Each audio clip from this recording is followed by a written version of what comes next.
салому алейкум бинандагони азиз, барномаи иттилоотии хабар 24 аз телевизиони Сомон манзуратон мекардонем. имрӯз душанбе 18 майи соли 2020 дар студия бо шумо Луқмон Ҷӯраев. Инак имрӯз дар барнома тамошо кунед.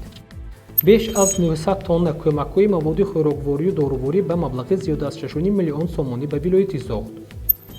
корҳои безараргардонӣ дар шаҳри Хуҷанд бо суръат идома дорад. худро аз коронавирус эҳтиёт намо. таҳти чунин шиор дар шаҳри Истаравшан корҳои фаҳмондиҳӣ доир мегардад. дар Лондон тақрибан 200 нафар ба тазоҳурот баромаданд, ки аз идомаи маҳдудиятҳо дар эпидемия изҳори норозигӣ карданд.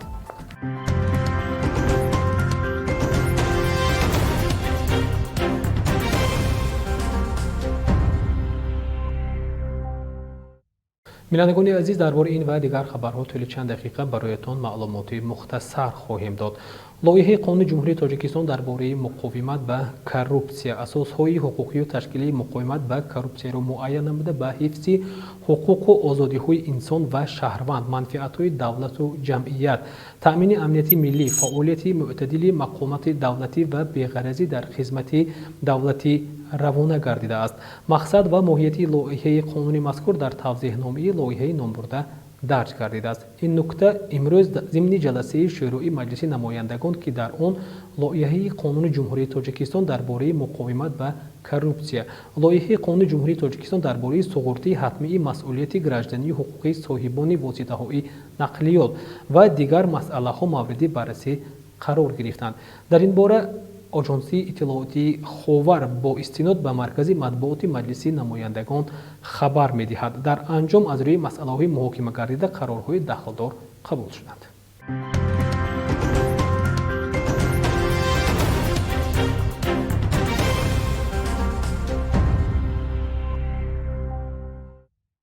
бинандагони азиз, барномаро идома медиҳем. бо мақсади дастгирии иҷтимоии иқтисодии табибони вилояти Соғд ва нафароне ки ба бемории коронавирус гирифтор шудаанд, 140 мошин кӯмаки моддӣ аз пойтахти мамлакат ба шаҳру ноҳияҳои вилояти Соғд интиқол ёфт.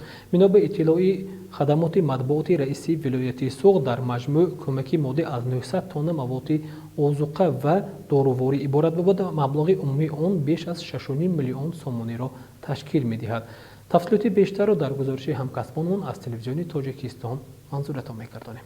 кӯмакҳои фиристодаи президенти ҷумҳурии Тоҷикистон муҳтарам Эмомалӣ Раҳмон ба шаҳру ноҳияҳои вилояти Соғд ба муассисаҳои тандурустию табибон ва нафароне ба бемории нави коронавирус гирифтор шуда ба шаҳру ноҳияҳои вилоят омада расиданд. корвони кӯмакҳои пешвои миллат муҳтарам Эмомалӣ Раҳмон тариқи 140 нақлиёти пурбор аз пойтахти мамлакат шаҳри Душанбе бегоҳӣ имрӯз ба шаҳри Хуҷанд ворид гардид ва кулли сокинони вилояти Соғд ин иқдоми неку инсондӯстонии пешвои муаззами миллатро ҳамчун таваҷҷӯҳу дастгирии доимии роҳбари ғамхор бо хушнудӣ истиқбол намуданд.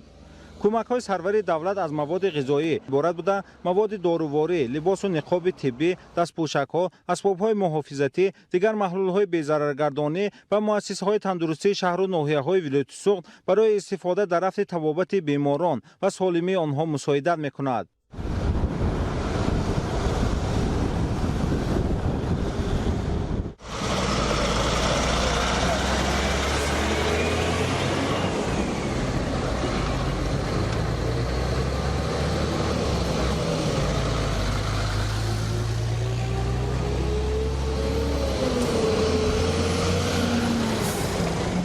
кӯмакҳои пешвои миллат муҳтарам Эмомалӣ Раҳмон ба 18 шаҳру ноҳияҳои вилояти Соғд аз 900 тонна иборат буда маблағи умумии 6 миллион сомониро ташкил медиҳад. кӯмакҳо асосан табибон ва тамоми беморони ба вируси нави коронавирус COVID-19 гирифтор шудаи шаҳру ноҳияҳои вилоят фаро гирифта барои табобату солимӣ, беҳбудии рӯзгори табибону беморон мусоидати калон менамояд. сокинони вилояти Соғд, табибону кормандони соҳаи тандурустии вилоят ин иқдоми неку наҷибонии асосгузори сулҳу ваҳдати миллӣ, пешвои миллат муҳтарам Эмомалӣ Раҳмонро идомаи дастгириҳои доимӣ, таваҷҷӯҳ ба беҳбудии рӯзгори аҳолӣ, беморон ва умуман сокинони вилоят маънидод намуда, сипосу миннатдории бепоёни хешро изҳор намуданд. бо иқдоми асосгузори сулҳу ваҳдати миллӣ, пешвои миллат муҳтарам Эмомалӣ Раҳмон ба тамоми қаламрави вилояти Соғд ёрии моддии худро расонида истоданд. аз он ҷумла ноҳии Бобоҷон Ғафуров аз ин ёрии ҷаноби олӣ баҳраманд гардида ба миқдори зиёд маводи доруворӣ سر و لباس برای طبیبان، مواد نیاز اول، آذوقه‌واری برای طبیبانی که شبانه روز با بیماران سر و کار دارند و با آن عائله هایی که به این بیماری گرفتار شدند فرستاده شده است. از نام کل ساکنان ناحیه و آوازه‌دار بابا جان غفورov و جناب عالی محترم امام علی رحمان اظهار منتداری خویش را برسانم که آن کس دائم در پهلوی ما هستند.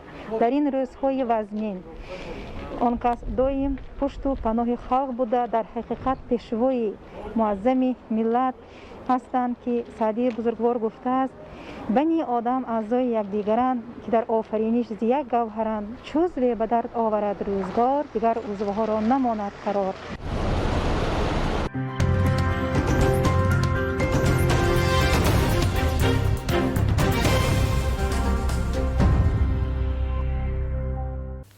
بینندگان عزیز، برنامه رو ادامه می‌دهیم. روز گذشته سنه 17 می رئیس ولایت سوخت رجب‌بای احمدزاده در شهر استرافشان با طبیبان مرکزی سلامتی شهر ملاقات نمود.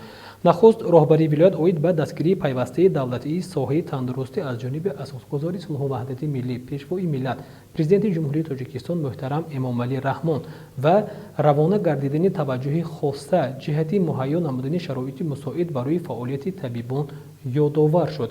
همزمان به مسئولین ساحه تندرستی دستور داده شد که بهره خودمحافظتی زیر نظارت قطعی قرار دادن روند رابطه با مردم، تشکیل مرکزی دائمی مشورتی آنلاین ها، تأمین نمودن با لوازمات طبی، کارجامه، موادهای آنتیسپتیکی و نقاب‌های طبی، تأمین نمودن با نقلیاتی مخصوص برای فعالیت طبیبان عائلوی که بین مردم کاربری می‌نمایند چاره‌اندیشی کرده شود.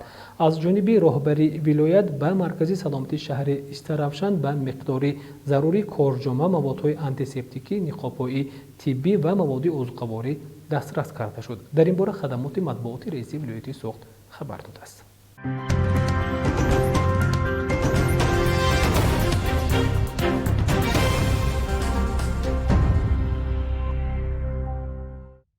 همروزه از جانب ساختارهای مقامات اجرایی حکومت دولتی شهر خوجند با مقصد پیشگیری از بیماری‌های سرایتی تدبیرهای بی‌ضررگردانه سر تا سری پرزور گردیده جمع قوه و وسیله‌ها برای تماما از بین بردن این وبای عصر سفربر گردانیده شده ایستاده است.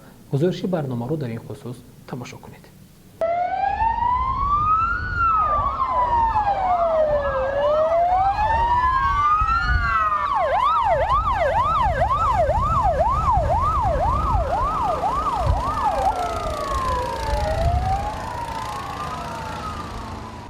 همروزه از جانب ساختارهای مقامات اجرایی حکومت دولتی شهر خوجند با مقصد پیشگیری از بیماری‌های سرایتی و تأمین سالمی ساکنان و مهمانان مرکز مأموری ولایت سوخت تدبیرهای بی‌ضررگردانی سرتاسری پرزور گردیده جمع قوه و وسیله‌ها برای تماما از بین بردن این وبای عصر سفربر گردیده است. این نوبت کارهای بی‌ضررگردانی با جلب یک قطار کارمندان واحدهای مخصوصی خدمات آتش نشانی، شعبه ریاست کمیته حالتهای فوق‌العاده و مدافع گردنی شهر و مرکز نظارت دولتی سانیتری اپیدمیولوژی شهر خوجند با سفربری ماشین‌های مخصوص و دستگاه‌های بی‌ضررگردانی جلب کرده شدند. کارهای تمیزگردانی نخست در جایهای جمع‌شوی آدمان، کوچه و خیابان، موضع‌های فراغتی، ایستگاه‌های نقلیاتی، بازارها و غیره برآ مانده شد.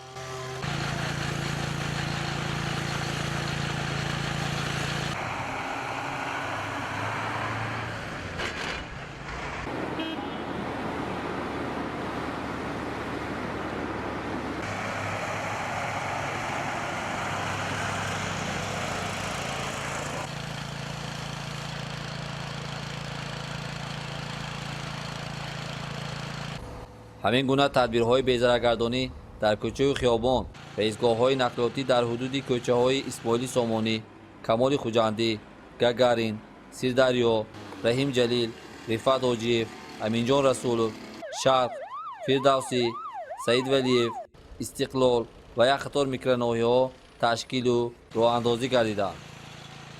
جایز به ذکر است که این تدبیرها تا انجام یافتن پنجشنبه بیماری سرایتی کووید 19 در تمام شهر ادامه می‌یابد. کارهای تمیزگردانی با مقصد پیشگیری از سرایت کرونا ویروس اساساً شبانه عملی گردانده می شود و آن نباید سببی به تخلق افتادن ساکنان شهر گردد.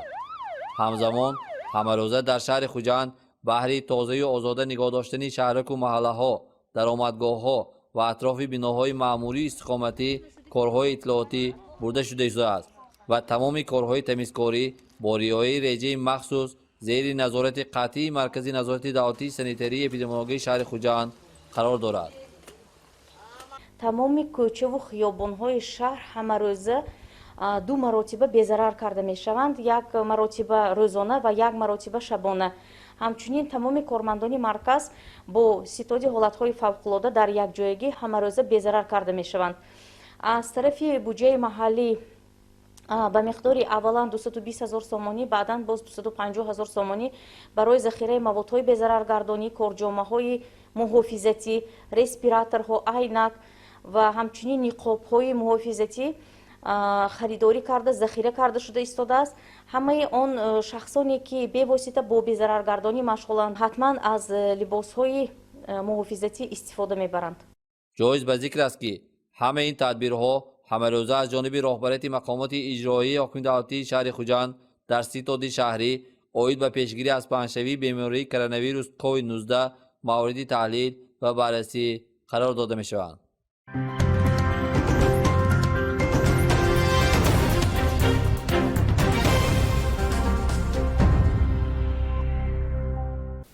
بینندگان عزیز، برنامه رو ادامه می‌دهیم.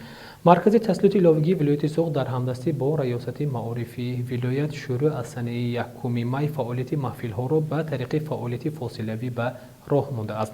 هدف از آن ثمرناک استفاده نمودن تعطیلی خوانندگان، جلب کودکان و نورسان به آموزش کسب و هنر از جمله در وقت تعطیل در شرایط خانه، آموزاندن هنرهای والای مردمی، رشد قابلیت و استعداد خوانندگان و اینچنین حفظ سلامتی طالب علمان از بیماری‌های سیرایتی میباشد. راهبر مرکزی مذکور فردوس شورماتов به خبرنگاری اگنتی ملی تاجیکستان خاور در ولایت سوق اطلاع داد که از جانب راهبران محفل‌های مرکز با استفاده از اینترنت، طریق شبکه‌های اجتماعی وایبر، اینستاگرام و برنامه‌های گوگل کلاس روم گروه محفل‌های فاصله‌ای مختلف چون دوزندگی، قنادی، بافندگی، روزگارداری، سوزنیدوزی، قالین بافی، رسامی، تکنیکان جوان، اویامدلی، автомدلی، بافندگی، مشاطگی، گلدوزی و آموزش زبان روسی تشکیل کرده شده. آموزش‌ها طبق جدول به راه مانده شده است. آموزش‌های فاصله‌ای از طرف راهبران محفل طریق ویدیو و برنامه‌های تعلیمی آموزانی شده. کودکان سپارش‌های آموزگاران را اجرا نموده از استادان مشورت‌های ضروری می‌گیرند. تا امروز بیش از 200 نفر خوانندگان به 16 گروه محفل‌های فاصله‌ای اعضا گردیدند.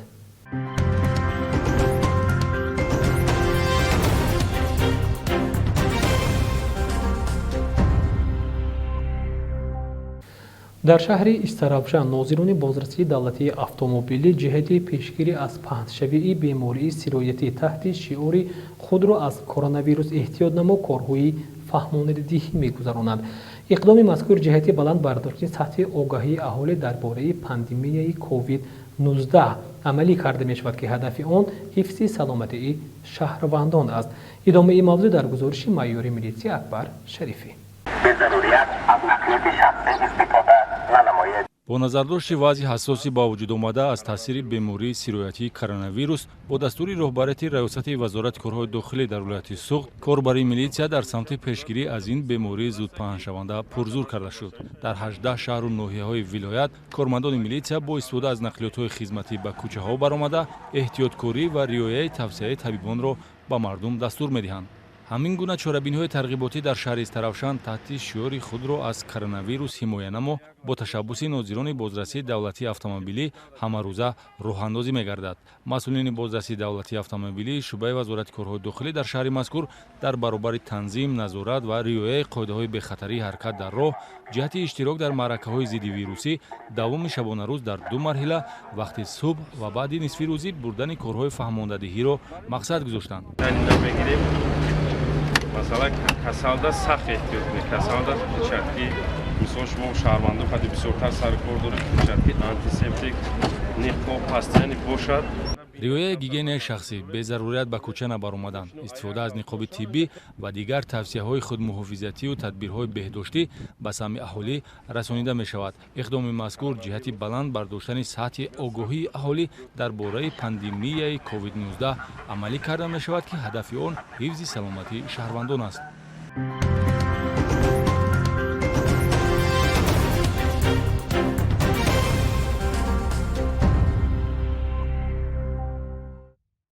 то соати 17:30 дақиқаи санаи 17 май дар ҷумҳурии тоҷикистон 1524 ҳолати сироятии коронавируси нави COVID-19 ошкор гардида, аз ин беморӣ 39 нафар фавтидаанд.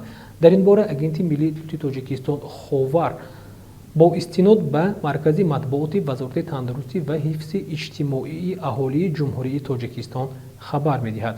бино ба иттилои вазорати тандурустӣ ва ҳифзи иҷтимоии аҳолии ҷумҳурии тоҷикистон, то санаи 17 майи соли равон дар мамлакат 4196 нафар зери назорати табибон қарор дошта, дар як шабонаи рӯзи охир 493 нафар пас аз шифо ёфтан ба хонаҳояшон рухсат дода шудаанд.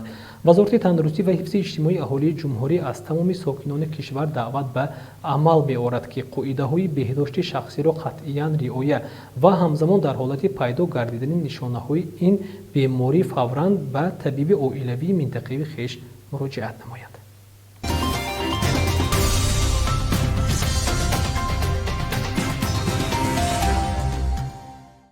мегузарем ба хабарҳои хориҷи кишвар.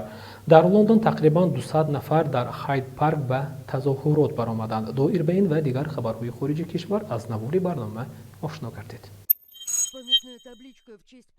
дар вилояти идлиби сурия лавҳаи хотиравӣ ба ифтихори сарнишини фавтидаи Русия Роман Филиппов гузошта шуд. инҷо 7 феврали соли 2018 силоҳбадастон Су-25 Русияро тирпаррон карда буданд. гулҳо дар лавҳаи ёдбуд аз ҷониби артиши Русия ва Сурия гузошта шуданд. Рами Маваз, полковники артиши Сурия: хуни вай бо сарзамини мо омехта шудааст. ман ҳеҷ чиз гуфта наметавонам, ки аниқтараш изҳори эҳсос кунем. Роман Филиппов баъд аз вафоташ ба унвони қаҳрамони Русия сазовор гардонида шуд.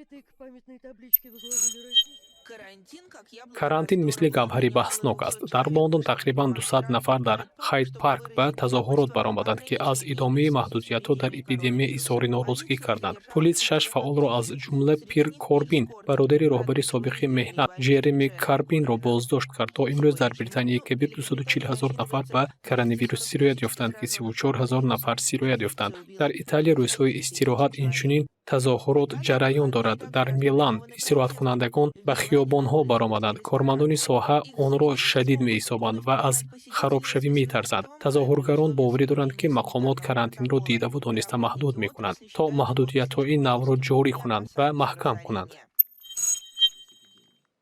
дар бораи тадриҷан маҳдуд кардани маҳдудиятҳое, ки дар Русия барои паст кардани паҳншавии коронавирус ҷорӣ карда шудаанд, сешанбе давраи рӯзҳои корӣ ба анҷом расид. ин 6 ҳафта давом кард. Владимир Путин дар муроҷиати нави телевизионӣ ба ин таваҷҷӯҳ кард. президент таъкид кард: чизи асосии саломатӣ ва амнияти мардум аст. тамоми чораҳои андешидашуда ба мо имкон медиҳад, ки ба давраи навбатии мубориза ба зидди эпидемия ва оғози давра ба давра аз режими маҳдудият гузарем. ин давра дорои хусусиятҳои бунёдӣ мебошад. шумо бояд ин корро бо пайдарҳамӣ бо диққат тадриҷан анҷом диҳед. илова бар ин, баромадан ё сабук кардани натиҷаҳои маҳдудият бояд бо риояи қатъии ҳама шартҳо ва талаботи санитарӣ, ки беҳтарии одамонро кафолат медиҳанд, сурат гирад. рӯзи якшанбе барои тамоми кишвар ва барои ҳама соҳаҳои иқтисодиёт ба итмом мерасад, аммо мубориза бар зидди эпидемия хотима намеёбад. хатари он боқӣ мемонад ва ҳатто дар минтақаҳое, ки вазъият нисбатан мусоид аст ва ҳолатҳои сирояти нав то ба ҳол дур ҳастанд. аммо мо набояд ба шикаст пешрафт мавҷи нави эпидемия аз афзоиши мушкилиҳои ҷиддӣ роҳ диҳем. такрор мекунад, баромади маҳдудиятҳо тез нахоҳад буд. ин вақти зиёдро мегирад. чӣ гуна амал дар ҳар як минтақаи муайян аз ҷониби мақомоти маҳаллӣ бо пешниҳоди хадамоти санитарӣ муайян карда мешавад. Роспотребнадзор тавсия дод, як нишондиҳандаи сатҳи сироят аст. ӯ дар бораи он нақл мекунад, ки чӣ қадар одамон ба ҳисоби миёна як шахси сироятшударо сироят медиҳанд, то пеш аз он ки ӯро ҷудо кунад. нишондиҳанда ба шумори ҳолатҳои ошкоршуда дар як рӯз вобаста аст. инҷо маълумоти охирин аз ситоди фаврӣ мебошад. то ба имрӯз дар саросари кишвар 9709 ҳолат муайян карда шудааст. ҳамин тариқ шумораи умумии ташхиси ковид дар Русия аз 280,000 нафар гузашт. 94 бемор дар як рӯз фавтиданд. зиёда аз 4000 нафар шифо ёфтанд. дар маҷмӯъ беш аз 67000 нафар одамон аллакай коронавирусро аз сар гузаронинданд. аз ҳама бештар дар Москав сироят ёфтааст. зиёда аз 140000. дар шаҳрҳо 5 маротиба камтар, беш аз 27000. Санкт-Петербург дар ҷойи саввум аст. беш аз 10000 беморӣ. ҳадди 1000 ташхис дар 51 минтақа ҳоло лағв шудааст. вазъият дар 3 ҳафтаи охир ҳамин тавр ба вуқӯъ омад. дар охири апрел ва аввали май зиёдшавии ҳолатҳои ошкоршуда дар як рӯз ба назар мерасид. аз рӯзи истироҳат қабл аз ин вазъ нисбатан ором шуд ва ҳоло шумораи онҳо тақрибан аз 9500 то 11500 мешавад.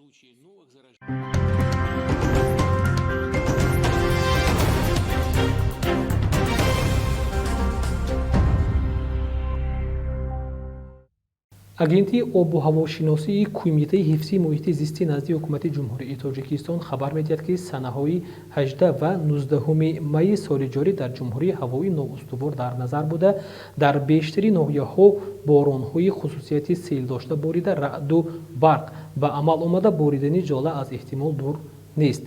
дар дарёҳои ҷумҳурӣ эҳтимолияти баландшавии якбораи сатҳи об пешгӯӣ мешавад. дар ноҳияҳои доманакӯҳ ва вилоятҳои Хатлон, Суғд ва ноҳияҳои ғарбии вилояти мухтори кӯҳистони Бадахшон ба вуҷуд омадани зуҳуроти сел пешгӯӣ мешавад.